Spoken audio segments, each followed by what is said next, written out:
Acupuncture की हम कैसे एक्यूपंक्चर की इफेक्टिवनेस बढ़ा सकते हैं। ये पॉइंट बड़ा इंटरेस्टिंग है। एक्यूपंक्चर पॉइंट्स तो बहुत बार लोग पता कर लेते हैं कि ये डिसीज के लिए होना चाहिए। हालांकि इसका भी बहुत डीप नॉलेज है कि आप क्या क्या पॉइंट सेलेक्ट करते हैं और क्यों करते हैं। बट एक चीज़ और आपको समझनी चाहिए।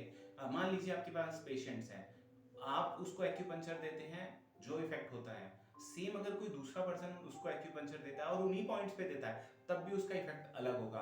और मान लीजिए कोई तीसरा पर्सन, मैं उसको एक्यूपंक्चर देता हूँ, उन्हीं पॉइंट्स पे देता हूँ, तब भी उसका इफेक्ट अलग होगा। ये थोड़ा सा सुनने में अलग लगेगा, बट ये बात सच है और ये मैं इसको एक्सपीरियंस भी कर चुका हूँ, उसके बेस पे आपको बता रहा हूँ। तो ऐसा नहीं है कि आपको अगर पॉइंट्स पता चल गए हैं और आप एक्यूपंक्चर करेंगे तो जादू हो जाएगा। ये हैंड टू हैंड भी वेरी करता है, रिजल्ट भी हैंड टू हैंड वेरी करता है। उसके पीछे रीजंस हैं कुछ, क्योंकि जब आप एक्यूपंक्चर करते हैं तो आपका पंक्चर करने का, एक्यूपंक्चर करने का मेथड, उसको स्टिमुलेशन करने का मेथड, उसको कितना डीप तक ले जाने हैं और कहाँ उसको निडल को छोड़ना है, वो बहुत सारी चीजें डिपेंड करती हैं। तो आपको ये अच्छी बात है, पॉइंट्स पता होने चाहिए आपको क्या क्या पॉइंट्स एक्यूपंक्चर में डिसीज के अकॉर्डिंग देना होगा। बट ये बात भी सच है कि अगर कोई एक्सपर्ट एक्यूपंक्चर दे रहा है उन पॉइंट्स पे, और मान लीजिए वो आपको बता देता है कि आप इन इन पॉइंट्स पे एक्यूपंक्चर दो, और वही पेशेंट अगर पहले उनसे एक्यूपंक्चर ले रहा था और आपसे लेगा, तो जरूरी नहीं है कि वो रिजल्ट जो वो दे रहे थे वो रिजल्ट आप दे पाएंगे। तो ऐसे केसेस में आपको निराश नहीं होना चाहिए, बट ये बात समझनी चाहिए कि एक्यूपंक्चर पॉइंट से ज्यादा भी इंपॉर्टेंट होता है पॉइंट को पंक्चर करना, उसको स्टिमुलेट करना। वो मेथड हमको कौन से आपको यूज करने चाहिए एक्यूपंक्चर में जो पेशेंट का रिजल्ट बेटर हो। बहुत बार बहुत सारे लोग सोचते हैं बस कि आप स्टिमुलेशन दे देंगे एक्यूपंक्चर में, इलेक्ट्रिक स्टिमुलेशन दे देंगे तो उससे एक्यूपंक्चर की इफेक्टिवनेस बढ़ जाएगी।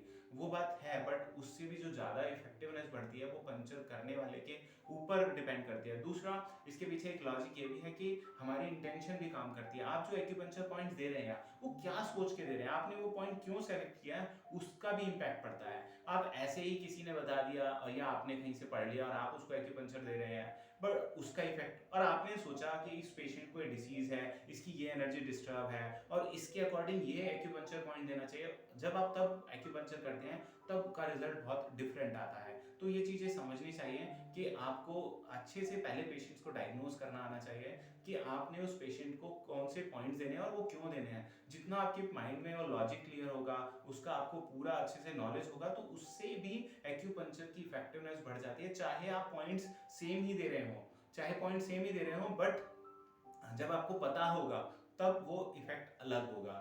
खाली ये नहीं है कि जो पॉइंट्स आपका कलीग दे रहा है या कोई और डॉक्टर दे रहा है और वो ही पॉइंट्स आप देने लगेंगे तो सेम इफेक्ट आएगा। जनरली ऐसा नहीं होता।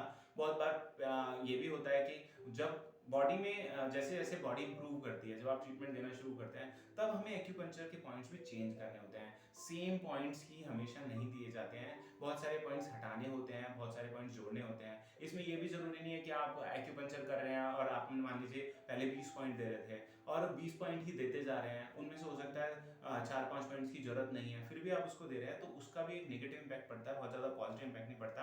हालांकि ये कहते हैं कि उसका कोई साइड इफेक्ट नहीं है, बट उससे जो हीलिंग है उस पर थोड़ा इम्पैक्ट पड़ता है।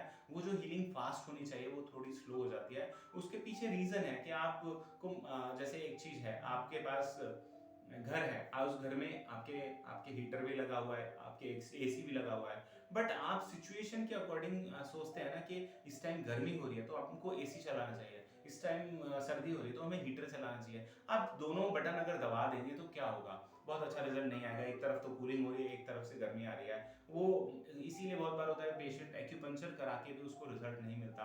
उसके पीछे का लॉजिक ये सबसे बड़ा होता है कि एक्यूपंक्चर में भी वही पंक्चर पॉइंट्स आपको देने चाहिए, वही पॉइंट्स यूज करने चाहिए जिनकी एक्चुअल में जरूरत है। बहुत सारे लोगों को मैंने देखा है कि वो बस अंधाधुंध पॉइंट्स लगाने, उन्होंने क्यों लगाने उनको भी नहीं पता। उन्होंने किसी, फॉर एग्जांपल एक पेशेंट आया जिसको 4 साल पहले या 2 साल पहले या 6 महीने पहले उन्होंने एक्यूपंक्चर दिया था नी पेन के लिए और उसको आराम हो गया। अब वो सोचते हैं कि यही नी पॉइंट्स के रामबाण है, सबको नी यही देने चाहिए। जरूरी नहीं है, आपको ये थोड़ा समझना होगा। नी पेन पेन की भी बहुत सारी वैरायटी होती हैं। किसी को ऑस्टियोआर्थराइटिस की वजह से होता है, किसी को रूमेटिज्म अर्थराइटिस की वजह से होता है, तो वो भी आपको समझना चाहिए। बट सेम डिसीज भी होगी तब भी जरूरी नहीं है सेम